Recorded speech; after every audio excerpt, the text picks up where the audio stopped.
Welcome to the 67th edition of Spooky Reviews from Spooky Ventures. This time around, I'm looking at the DVD release of Model Hunger from Wild Eye Releasing. It's an interesting movie on several levels. First, let me say that the raw and extreme label on the packaging doesn't seem all that necessary. I mean, sure, this has some pretty extreme sexual language and themes, but I've seen so much more extreme stuff out there without a label like that. This is a story about a former model who exacts revenge on a number of people because of her treatment by the industry. Now, these people don't necessarily deserve her revenge because they're not responsible. But it centers around two characters, one being the former model and the other who is a new neighbor who is very suspicious of her. It's obvious very early on that they are on a collision course. Now, those two characters are played by the two best actors in the movie. Lynn Lowry plays the former model killer. She does a great job with the dichotomy of the role. She's at her best when she's playing the unhinged side of the character, though. Tiffany Shepis plays her suspicious neighbor. The emotion she conveys in the role really shows off her acting chops.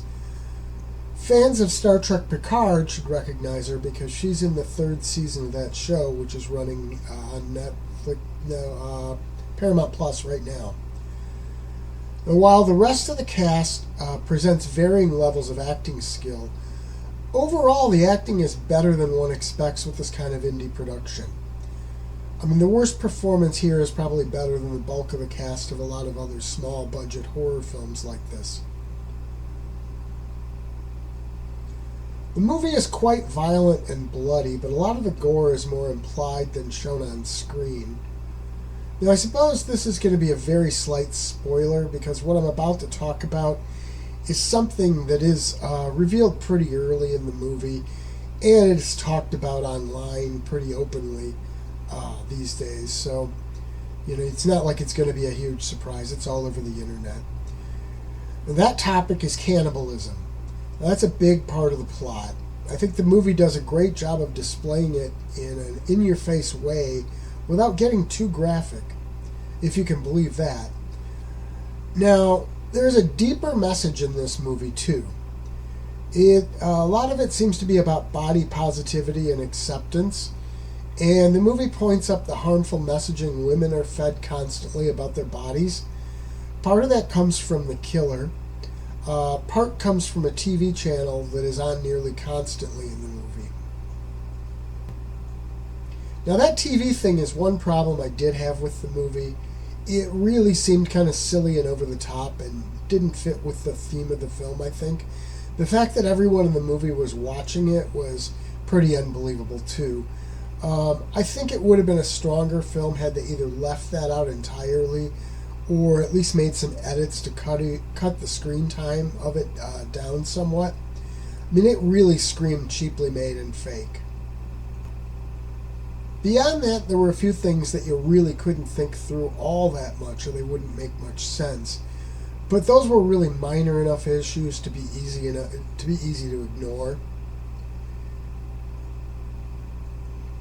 This movie is also not for anyone who doesn't like torture-based horror, because there is a lot of emphasis on that side of it. Those scenes are when Lowry really shines in the role. They also show the skill of the filmmaking in the way they got the point across without doing a lot of on-screen gore. I'm guessing that it's because the effects to do it more graphically would have broken their budget. But no matter the reason, it works well, and they did a really, really good job of that. And there's a definite feminist angle to this movie. Director Debbie Richan, I hope I'm pronouncing her name correctly, created a movie where the male characters are largely unimportant to the film, and the focus is on the females. The sad truth is that has been a rarity in horror, going all the way back to the days when the women were just in the movies to scream and faint.